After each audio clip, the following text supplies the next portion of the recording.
A pastora Karina é a senhora, né? Deus abençoe. A senhora é a esposa dele, né? A pastora que orou aqui por mim, a senhora trouxe escova ou não? Usaram ela, né? João capítulo 3, está escrito assim: havia entre os fariseus um homem chamado Nicodemos, um dos principais dos judeus. Este de noite foi ter com Jesus e lhe disse: Rabi, sabemos que tu és mestre vindo da parte de Deus, porque ninguém pode fazer os sinais que tu fazes se Deus não estiver com ele. A isto respondeu Jesus: em verdade te digo, que se alguém não nascer de novo, não pode ver o reino de Deus. E perguntou-lhe Nicodemos: como pode um homem nascer sendo velho? Pode porventura voltar ao ventre materno e nascer uma segunda vez? Ao que respondeu Jesus: em verdade te digo, que quem não nascer da água e do Espírito, não pode entrar no reino de Deus. O que é nascido da carne é carne, o que é nascido do Espírito é Espírito. Não te admires de eu te dizer, o que te importa é nascer de novo, porque o vento sopra onde quer, ouves a sua voz, mas não sabes de onde vem e nem para onde vai. Assim é todo aquele que é nascido do Espírito. Deixa a Bíblia, coloque no banco, na cadeira, pegue na mão da pessoa que está do seu lado. Incline a cabeça, vamos orar. Pai, eu te dou graças. Eu te louvo por esta manhã. Te louvo por termos acordado com saúde. Te louvo porque a sua igreja teve disposição de deixar o conforto da casa e vir para o santuário. Os que vieram em busca de uma palavra, de um milagre. E o Senhor nunca despediu o povo com fome, Pai. É bem verdade, Senhor, que cultos pela manhã são cansativos. Muitos de nós, Senhor, descansamos, outros, porém, não conseguiram descansar ainda. O Senhor sabe que às 5 da manhã ele estava chegando no hotel vindo de uma vigília. O corpo está vencido, Pai, mas a alma e o espírito estão vivos.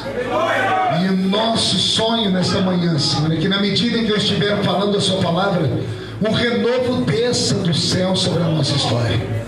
Pai, fala com aqueles que vieram, enche esse lugar da sua palavra, do seu conhecimento, e fala conosco, em nome de Jesus. E a igreja diz: amém. Se podem tomar o seu assento aplaudindo a Jesus, porque ele é bom, porque ele é maravilhoso. Vou pedir ao Senhor uma palavra. Eu estou extremamente afônico e sem voz. Se conseguir melhorar para mim um pouquinho, eu vou agradecer de um tanto que você nem sabe. Essa caixa aqui funciona? Assim ou não? É do contrabaixo, achei que era um retorno. Isso. Não. Pronto. Graças a Deus. Pastor Roberto, onde a música aí para mim? Queridos, como vocês ouviram na minha oração, eu estou para lá de Bagdá uns 5 coqueiros. Tão cansado que eu estou. Essa semana foram 9 cultos. E em todos eles eu não prego menos do que 2 horas, às vezes 2 horas e meia. Saí agora há pouco de uma vigília, mas estou aqui com a vontade de ver Jesus operar. O som estava um pouquinho melhor, meu apóstolo. Aquele agudozinho, isso. Vai ganhar um beijo nessa careca, viu? Ele tem uma cara de pastor americano aqui, não é? Se lá embaixo ele falasse para mim, how are you? Eu ia dizer, I'm fine, man. You aren't so great. Ele parece aqueles pastores americanos, né? Se chegar a caixa um pouquinho para trás, Roberto, ela não dá a microfonia, ele está dando. Isso. Deixa só o Roberto me ajudar aqui, ele também está cansado, né? Hoje ele foi falar assim para mim, bom dia, pastor. Ele falou, bom pastor dia. O negócio está bravo. Pois bem, olha para o seu irmão e diga, você está pronto? Eu vou fazer uma viagem nessa manhã.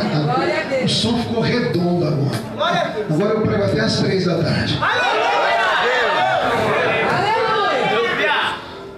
Abrir a Bíblia Sagrada no Evangelho de João é tentarmos entrar na mente de um homem que, quando veio aqui, teve a graça de ser chamado de amigo íntimo do Salvador.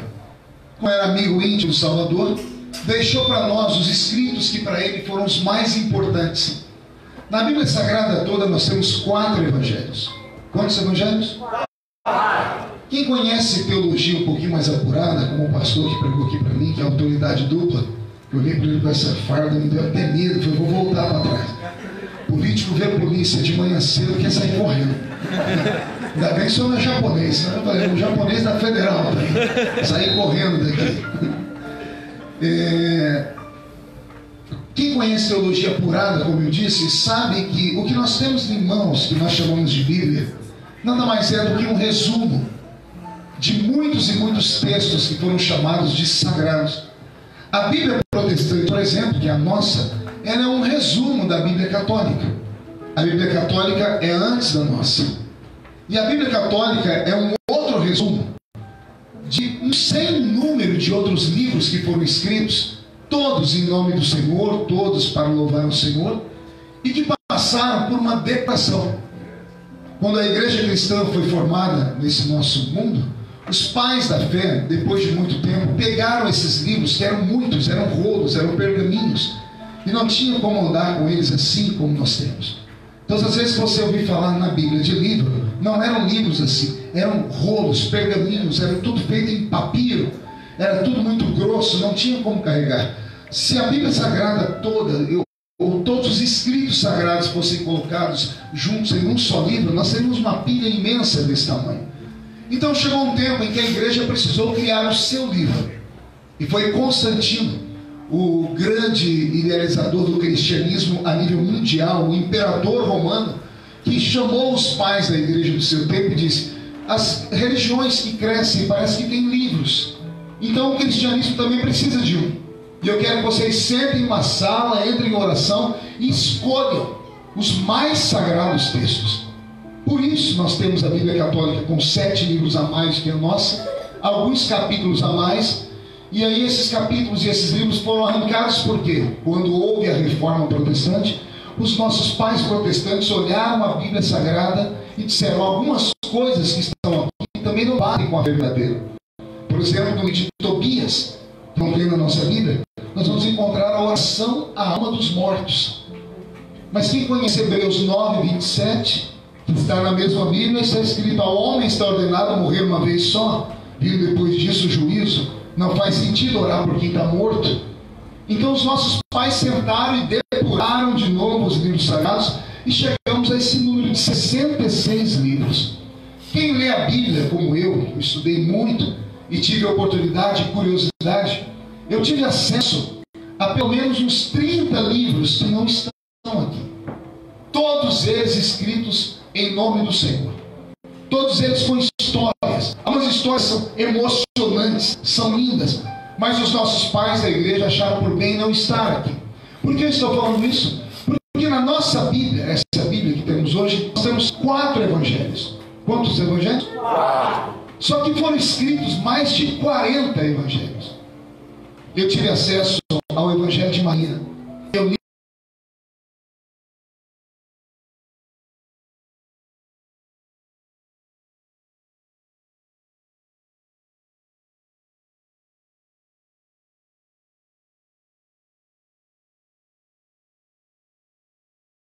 quando foram feita uma apuração bem cronológica, eles entenderam que alguns desses não eram evangelhos verdadeiros, as pessoas não usavam os nomes verdadeiros. Então esses que nós temos aqui, segundo os estudantes da Bíblia Sagrada, são os verdadeiros. E aí eu fiquei perguntando, né? Pregador pentecostal ainda, que é tudo maluco, né? Estudante da Bíblia desde criança, eu li a Bíblia inteira a primeira vez com 9 anos de idade. De lá para cá eu já tenho lido ela mais de 30 vezes. Sempre fui muito curioso. E eu fiquei perguntando: por que 4 e não 5? Por que 4 e não 3? Quem já leu os evangelhos sabe que um é o conto do outro. E às vezes você lê um texto e lê outro assim, parece que eles estão entrando em confusão, porque um está falando uma coisa, o outro está falando outra. Um diz que Jesus curou um cego, o outro evangelista vai dizer: Jesus curou 2 cegos. E tem alguém mentindo na história?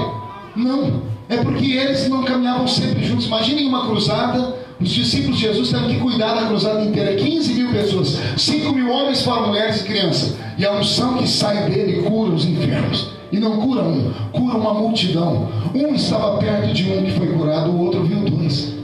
A Bíblia, ela não se confunde, ela não se contradiz. São pontos de vistas. Entendem isso? Então são 4 evangelhos. Eu fiquei falando, meu Deus, por que 4? Porque eu leio em Mateus, vou ler de novo em Marcos, depois vou ler de novo em Lucas, e vai terminar no Evangelho de João.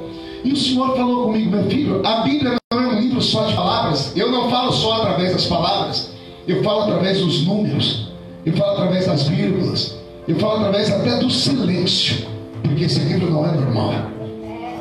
Uma vez num debate com uma pessoa, a pessoa disse para mim, querendo debochar, você acredita num livro que tem mais de 40 escritores, ou mais de 40 autores? Eu disse, eu não acredito nesse livro. A pessoa disse, não, você não acredita na Bíblia, porque a Bíblia tem mais de 40 autores. Eu disse, não, você está enganado.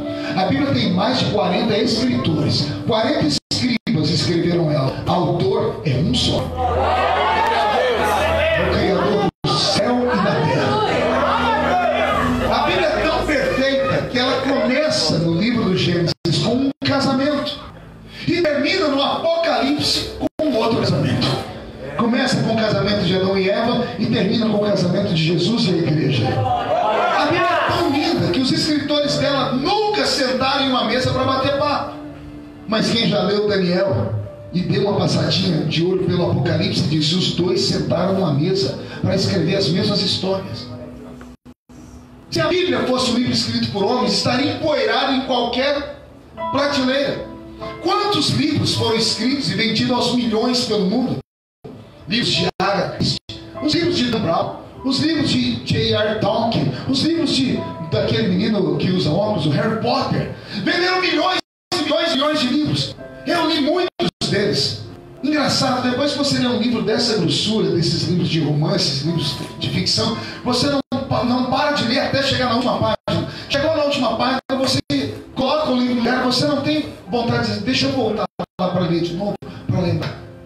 Ninguém consegue ler o mesmo livro 2 vezes, mas a Bíblia tem algo estranho. Eu digo estranho porque é diferente. Porque eu já li ela 30 vezes, de vez em quando eu abro e falo, mas como é que eu não li isso? Mas eu tinha lido. Aí o Espírito Santo disse, é que agora eu estou te revelando de outra forma.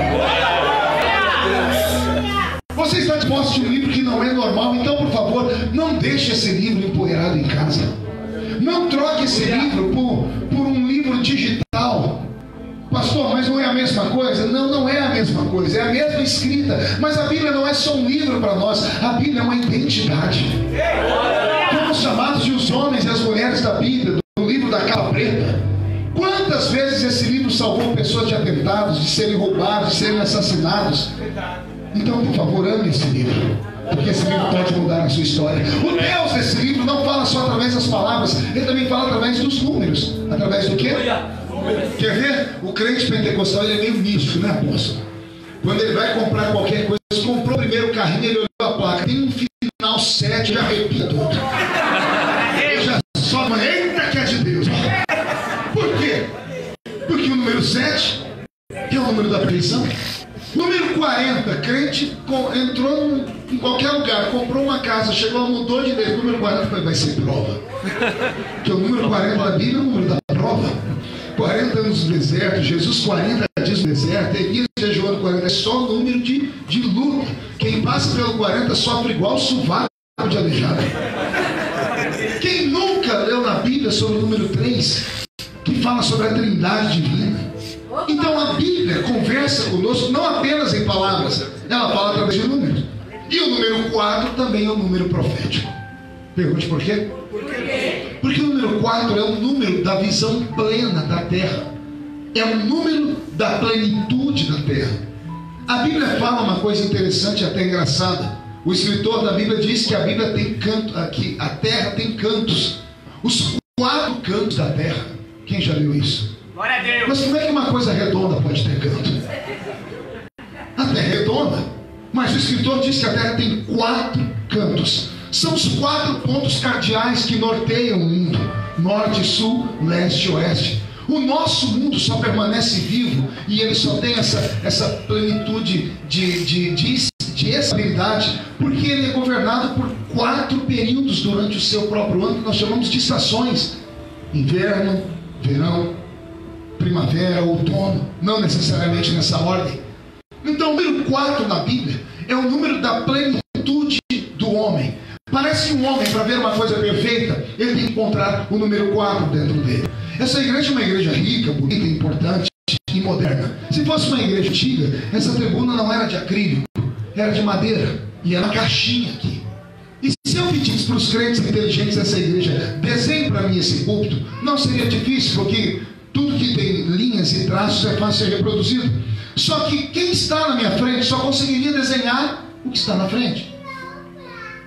Se eu pedisse para o moço aqui desenhar, ele não ia conseguir desenhar nunca, porque ele não está vendo aqui, mas ele ia conseguir desenhar o lado que ele está olhando. Se eu pedisse para cá, a irmã que está na ponta conseguiria desenhar só aqui, ela não está de frente, não consegue ver. Quem está atrás só conseguiria desenhar aqui. Mas se pegássemos as 4 folhas desenhadas e colocássemos em uma parede, teríamos a visão plena, enxergaríamos os 4 pontos de vista. O número 4 é um número da plenitude, portanto, por isso. Parece que Deus, quando inspirou os evangelistas, ele deixou 4 deles para desenhar para nós Jesus como cada um deles viu. Os evangelhos não são nada mais do que fotografias. Tiraram 4 fotos de Jesus para nós. Tiraram uma foto de frente, uma foto de costa, uma foto de lado e a foto do outro lado. E quando lemos os 4 evangelhos, as 4 fotos, enxergamos ele como ele é de verdade. Glória a Deus! Vou dar mais uma prova para vocês. O número 4 é o número da plenitude da visão do homem. Quem aqui já foi em cinema? Ninguém foi, tudo crente, cinema. Só falta uma auréola na cabeça. Larga a mão de ser hipócrita. Quem já foi em cinema aqui? Até os bancos levantou o pé. Antigamente o cinema era mudo. O cinema mudo era chamado de cinema mudo porque não tinha som e era lá em preto e branco. Veio a tecnologia. Aí o cinema deixou de ser um cinema simples para ser Cine 2D. Quem já foi no cinema e pegou aquele papelzinho que tem um nome, você vai ver lá, Cine 2D, Sala 3D, 2D, 2 dimensões. O que são as 2 dimensões? São filmes que saíram daquele momento antigo da história, que era tudo em preto e branco. Agora, esse filme é em 2D porque ele tem som e tem cor. Diga, som e cor. Pois bem, a tecnologia foi aumentando. Agora tem o Cine 3D. E o que tem no Cine 3D? O que é que... Deixa eu só mostrar. Ainda mais que ele é bonito desse jeito. Chama a atenção, ninguém olha mais para mim. Teve uma mãe que não deve ser daqui. Eu percebi que ela olhou e falou assim: Jesus, prepara um para mim igual. I love you. Então o que é um Cine 3D? É um filme que tem 3 dimensões. Ele tem cor, ele tem imagem, e você interage com o filme quando coloca aquele óculos. Você já colocou aquele óculos no filme? Você lembra quando apareceu, você tomou um susto? Você viu alguém já levantar a mão para catar o que está na frente? Por quê? Porque você interage com o filme. Por isso que é um Cine 3D. Nos Estados Unidos já existe o Cine 4D. Aqui na capital acho que tem só 1 ou 2 shoppings que tem a sala em 4 dimensões. Alguém já foi nessa sala? Pense numa prova. Você entra no cinema, você senta, põe um óculos e daqui a pouco tudo que passa na tela você sente. Quando o carro lá está passando num despenhadeiro, a cadeira treme. A impressão é que você está dentro do filme. A primeira vez que eu assisti isso, eu fui assistir um filme dos Simpsons lá nos Estados Unidos, e a filha do Homer soltou um pum. O maldito cheiro não veio aqui.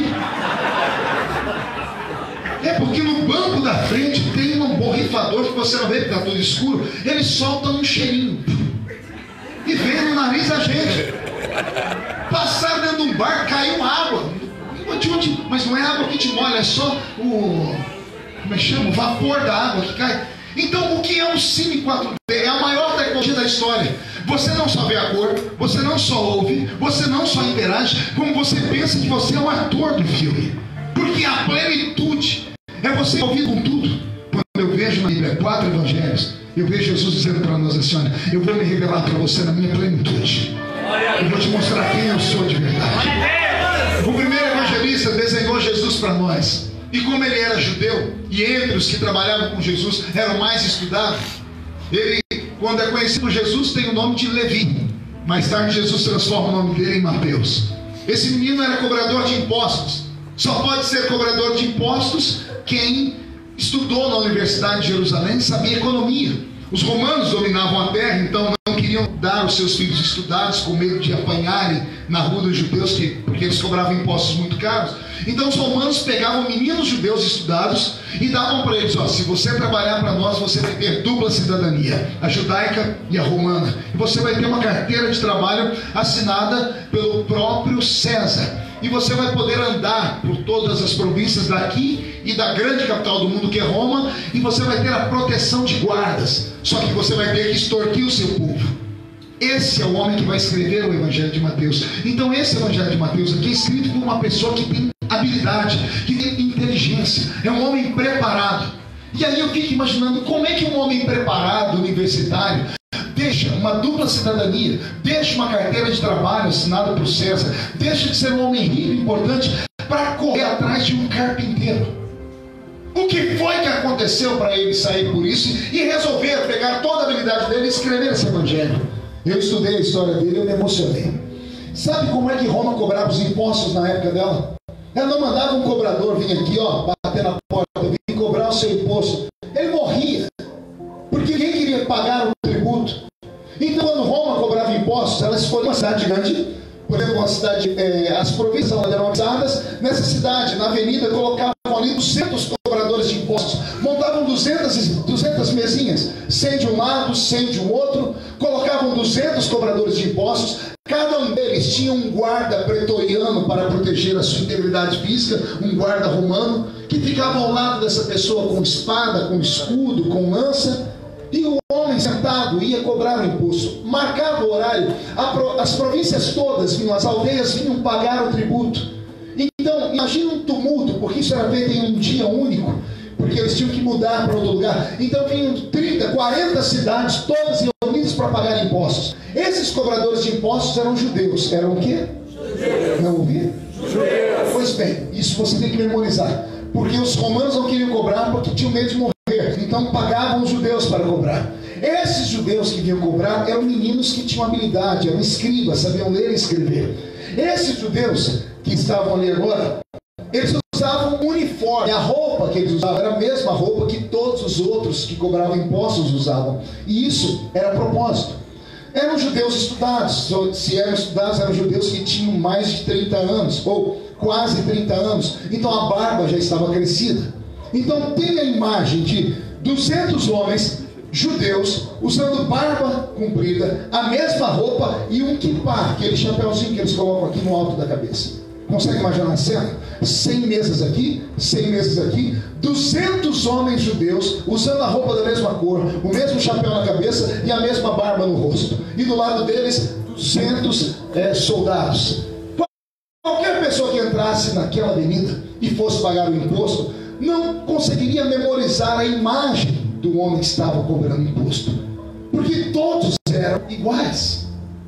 Depois que morreu Bin Laden, qualquer barbudo a gente chama de Bin Laden, né? Eu estou vendo aquele moço ali com aquela barba, falei, meu Deus, parece aquele terrorista que eu vi no filme, por causa da barba, né? O homem botou a barba e esconde o rosto dele. Então olha como os romanos pensaram: nós mandamos 200 judeus e damos a eles a proteção de um guarda, e mais forte, eles não precisam se identificar. Como são todos iguais, ninguém vai reparar, então ninguém um dia vai poder bater neles, ou ir na casa deles, criar um motim. Pronto, o cenário está montado. Estamos em uma cidade agora, 200 cobradores de impostos, 200 soldados e milhares de pessoas vindo pagar tributo. E lá vem Yeshua, com ele vem a sua tropa, que está iniciando, o seu colégio apostólico está crescendo. E Jesus diz: nós temos que pagar tributo, porque temos que dar a César o que é de César e a Deus o que é de Deus. Jesus havia recém fechado a sua marcenaria, ele havia recém fechado o seu comércio herdado do seu pai, então tinha que pagar o imposto. E eu imagino aqueles discípulos dizendo: Senhor, como nós temos coisas para fazer, vamos ficar um em cada fila, e quando o primeiro for atendido, junta todo mundo, né? Como o brasileiro faz, né? Não sei se vocês já viram isso. Então uma família inteira vai no banco, não, fica naquela fila, eu fico aqui, quem atender primeiro corre tudo para lá. Eu imagino Jesus dizendo assim: não, vocês vão vir todos comigo. Por quê, Senhor? Porque um desses cobradores de impostos aqui é diferente. Vamos imaginar a mente dos discípulos. Eles olham 200 homens barbudos, usando a mesma roupa, o mesmo chapéu, dizendo assim: como é que ele vê algo diferente? É tudo igual. Mas não era tudo igual. Jesus para na frente de um cobrador, e esse cobrador nem olhava para a cara de ninguém. Era muita gente para trabalhar, papel na mão, papiro, nanquim, tinta, pena. Ele dizia: pois bem, qual é a sua profissão? Profissão tal, o seu nome e tal, o que você fez isso? Quanto você... E calcula o imposto, sua conta é essa. O homem dava o dinheiro, ele dava o troco, dava o recibo e dizia: shalom, próximo da fila. Era tudo muito rápido. Vem a vez de Jesus ser atendido. O homem não está olhando a cara de Jesus. Pois não, sua profissão, marceneiro, carpinteiro. E qual foi o ganho desse ano? E tanto, aqui as notas. Pois bem, calculou, o imposto é tal, você tem que me pagar tanto. Jesus paga, o homem dá um troco para ele em denário, e dá para ele o recibo, e diz: shalom, próximo da fila. Jesus vai virando as costas. Mas tudo bem. Só que Jesus vai virando as costas e diz assim: Levi, me segue.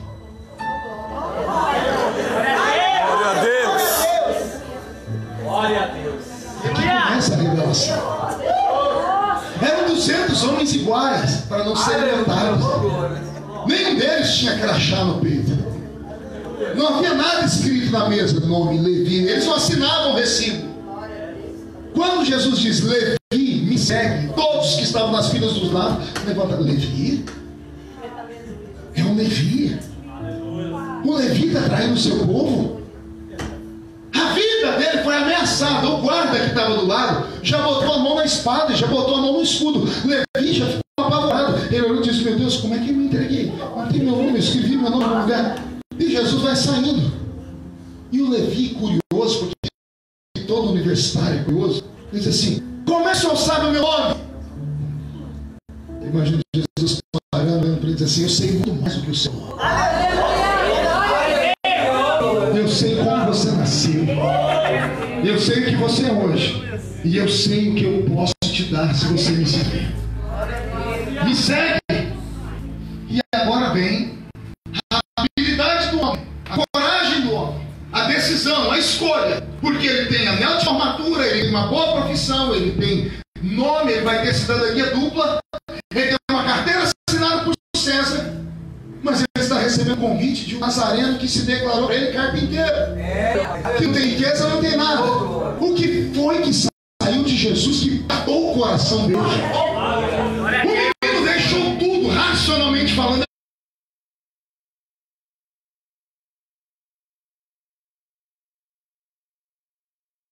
É maluco. Vai deixar a profissão, vai deixar o trabalho, vai deixar o dinheiro, vai deixar o status para andar atrás de um carpinteiro. Pois ele deixou tudo e correu atrás do carpinteiro.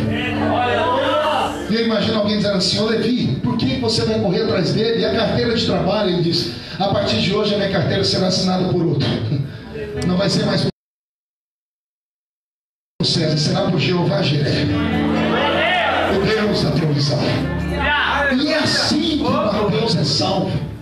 E é por isso que ele se dedica tanto. Jesus escolheu ele a princípio. Era um homem inteligente e sagaz. Não existe um evangelho como o de Mateus. Nenhum outro se compara ao dele. É o evangelho que tem o maior número de informações. Em qualquer página você vê ele falando que Jesus é rei. É o rei que entra, é o rei que sai, é o rei que chega, é o filho do rei, é o filho do eterno. Por quê?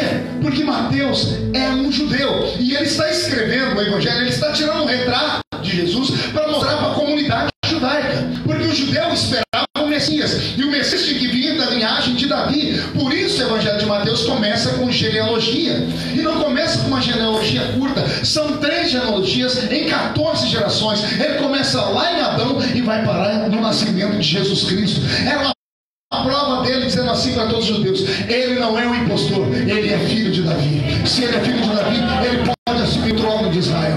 E se Israel espera o Messias, Israel espera um rei. Por isso Mateus desenha Jesus como rei. Então temos uma fotografia de Jesus com uma coroa na cabeça aqui, amém? Amém. Diga para o seu irmão: temos a primeira foto. Beto, muda a música. Saímos do evangelho de Mateus e entramos no evangelho de Marcos. transformação é tão radical que a gente não tem nem vontade de ler o Evangelho de Marcos. O Evangelho de Marcos é desse tamanhozinho, é pequeno. Começa sem sentido. Porque um livro bom, ele começa com uma história. Alguém vai dar um preâmbulo. Havia mulher que deu à luz a um filho. Esse filho foi crescendo, sim ou não? O Evangelho de Marcos já começa de uma vez. Não tem genealogia, não tem história. Marcos não fala de onde Jesus veio, que ele é da linhagem de rei. O Evangelho dele é o Evangelho mais simples que existe. É curto demais, você lê ele em 5 minutos. E aí vem a parte mais difícil de entender. Marcos nunca foi discípulo de Jesus. Não andou com Jesus. Como é que alguém que não anda com Jesus escreve a história dele? Você já tinha se perguntado isso? O Evangelho é de Marcos, não é? Mas cadê o nome dele entre os 12 que Jesus chama? Não tem. Isso também chamou a minha atenção. Disse assim: quem é esse Marcos que escreve esse Evangelho? Aí você vai encontrar esse Marcos não andando com Jesus. Você vai encontrar ele tentando andar com Paulo. E Paulo mandou ele embora. Paulo é muito raivoso, foi pregar numa cidade, jogaram pedra nele. Quando ele foi falar: me ajuda, Marcos. Marcos? Ih, Marcos estava escondido lá atrás do muro. Paulo ficou com tanta raiva que ele mandou o menino embora. Disse: João Marcos não presta para caminhar ao meu lado porque é um covarde. Pense no pastor que mandou um obreiro embora da igreja. Mas no fim da vida o pastor se arrependeu. O pastor está preso, vai morrer. Ele manda uma carta para um filho dele chamado Timóteo. E ele escreve assim: Timóteo, traz a capa que eu esqueci aí em Troas. Mas não traz ela sozinha não. Traz também João Marcos. Porque hoje eu vejo quão importante ele é para o reino. Como ele amadureceu, como cresceu. Mas se Paulo mandou João Marcos embora, como é que Marcos se tornou um grande homem? Pergunte como, pastor? Como, pastor? Pedro e Paulo eram da pá virada. 2 discípulos apaixonados por Jesus, mas os 2 não batiam. Se fosse na minha terra, o santo de um não batia com o santo de outro. Pedro e Paulo discutiam. Gálatas 2, você vai encontrar Paulo dizendo: eu resisti a Pedro na cara. Os 2 brigavam, eram 2 líderes de igreja. E discutiam, porque cada um tinha uma visão de Jesus. Os 2 eram apaixonados por Jesus, mas tinham divergências. Então quando Paulo disse: esse menino não presta, Pedro disse assim: então eu vou pegar e vou mostrar para Paulo que presta. Entende? Era uma briga entre eles. É uma coisa de ego. E Pedro pegou João Marcos, e João Marcos se transformou em discípulo de Pedro. E quando Pedro vai morrer atrás das grades, 30 dias antes, diz a história, Pedro chama João Marcos, que é um menino escriba, estudado. Pedro está atrás das grades e João Marcos na frente. E Pedro diz: João Marcos, eu vou morrer. O Senhor falou comigo que está chegando a hora. E eu não quero ir embora desse mundo sem deixar uma foto de Jesus para aqueles que forem segui-lo. Eu quero mostrar Jesus como eu conheci. Então, como eu não sei ler nem escrever, porque se você não sabia, Pedro não sabia ler nem escrever. Pedro era um pescador. E trabalhar na pescaria naquela época era como eu, quando cresci no mato, trabalhando na roça, apanhando laranja, algodão, café, corte de cana. Lá não tem cana nem café, mas tem o mar. Eles iam pescar. Pedro é um homem simples, é um homem da roça. Pedro não sabe ler nem escrever. Então ele chama João Marcos e diz assim: olha, eu quero desenhar Jesus. Só que eu não sei desenhar, eu vou falando, você vai fazendo os seus rabiscos, tá bom, Marcos? Marcos, não coloca nada seu, porque você é inteligente. Do jeito que eu falar, escreve. Por isso que o Evangelho de Marcos é simples. Ele saiu da boca de Pedro.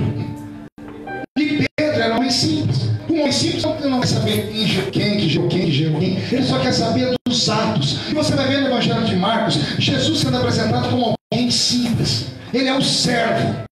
É o servo dos servos. As parábolas são sobre servos. Por quê? Porque Pedro era um homem simples, era um servo. Então eles se identificavam com Jesus, não um Jesus grande que pregava nas sinagogas, mas com um homem simples que caminhava ao lado dele, que comia peixe na beira da praia, que dormia de tão cansado que estava no barco. Então Pedro desenha Jesus para nós, está aqui. Existe um versículo no Evangelho de Marcos que todas as vezes que eu leio eu choro, e poucas pessoas notam ele. Abra sua Bíblia em Marcos 16. E o versículo de número 7. Olha que versículo é esse. Marcos 16 e o verso 7. Acharam? Isso aqui é a ressurreição de Jesus. Os anjos apareceram às mulheres. E agora vão manter o diálogo com elas. Olha o que Marcos está dizendo. Mas ide, dizei a seus discípulos. Dizer a seus discípulos que ele vai adiante de vós para a Galileia. Lá o vereis como ele vos disse. Nenhum evangelista fala que os anjos, quando apareceram, citaram o nome de algum discípulo. Todos os evangelistas dizem: as mulheres chegaram na tumba e os anjos perguntaram: por que procurais entre os mortos aquele que vive? Ele não está aqui, ele já ressuscitou. Ele vos encontrará. O evangelho de Marcos é o único que diz assim: ide, avise aos discípulos e chamem Pedro em particular. E avisem a Pedro que o Senhor vai encontrar com ele lá na frente. Isso me faz chorar. Pergunta por quê? Por quê? Porque Pedro negou Jesus na noite. Foi preso. Negou Jesus por 3 vezes. Era tão covarde que nem se matar conseguiu. Judas ainda se matou. Pedro não tinha coragem. Pedro se escondeu. Quando o galo cantou, a vida dele acabou. O ministério dele acabou. Desabou o teto sobre a vida dele. Ele se escondeu numa casa com os discípulos porque não tinha para onde ir. E de repente, domingo de manhã, a porta se abre, as mulheres esbaforidas gritando: a tumba está vazia, a tumba está vazia, a pedra está rolada para um canto. Tinha 2 anjos de branco lá dizendo: por que procurais entre os mortos aquele que vive? Ele não está aqui, ele já ressuscitou. Os discípulos que tinham fé e esperança. Está todo mundo perguntando: mas como eram esses anjos? E tem um discípulo que está num canto, apóstolo, agachado, com a cabeça no meio da perna, chorando. A notícia da ressurreição tinha que ser alegria, para ele foi triste. Porque se Jesus ressuscitou, Jesus era verdadeiro. E se Jesus era verdadeiro, ele negou o Salvador. E se ele negou, ele não presta para ser mais nada e nem ninguém. Qualquer ministério excluiria ele. Qualquer igreja mandaria ele embora. Mas Jesus ressuscitou. E mandou um recado para o anjo: fala para os discípulos que eu encontro todo mundo, mas fala para Pedro em particular. Vai no ouvido dele e diz assim: olha, a sua história não acabou. Porque está escrito aqui. Para os outros não importava ciúmes de discípulos, ninguém lembrava isso. Mas Pedro, atrás das grades, quando foi desenhar Jesus, eu dá vontade de chorar. Eu imagino ele dizendo assim: ele lembrou de mim, com todos os meus defeitos. Ninguém sabe disso, então deixa escrito aí, Marcos, para que um dia, se no meio do caminho aparecer um Pedro que tenha caído, que tenha perdido, que tenha sofrido, e aí deixa expulsar ele, que ele leia esse versículo e ele entenda que a denominação, a instituição religiosa pode expulsar ele, mas eu, o dono, não expulso. A gente se encontra lá. Receba essa palavra. Aleluia! Essa palavra.